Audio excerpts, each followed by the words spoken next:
Hi అండి, అందరికీ నమస్తే. నేను ఇప్పుడు ఒక చిన్న కథతోటి మీ ముందుకు వచ్చాను. నాకు చాలా నచ్చినటువంటి కథ. రైతు భార్యాభర్తలు ఉన్నారంటండి. వాళ్ళ ఇంట్లో ఒక ఎలుక ఊరికి చిరాకు పరుస్తూ ఉంటే భార్య అన్నదంట భర్తతోటి, ఏదన్నా సరే బోన్ తీసుకురండి, దీన్ని ఎట్లయినా చంపేయాలి, నాకు విసుగ్గా ఉంది దీంతో అని.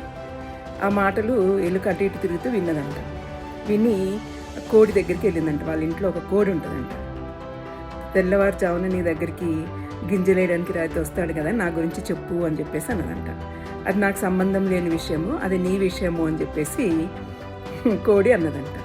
తర్వాత వాళ్ళ ఇంట్లో మేక ఉన్నదంట. మేక దగ్గరికి వెళ్ళిందంట. నీ దగ్గరికి వస్తాడు కదా రైతు గడ్డి తినిపించడానికి, చెప్పు నా గురించి, నేను మంచిదాన్ని, చంపొద్దు అని. అది నీ విషయం, నాకు సంబంధం లేదు అని చెప్పేసి మేక కూడా అన్నదంట. తర్వాత ఆ ఊర్లో ఒక కొలను ఉందంట. ఆ కొలంలో ఒక ముసలి ఉంటుందంట. ముసలి దగ్గరికి వెళ్ళి రైతు భార్యాభర్త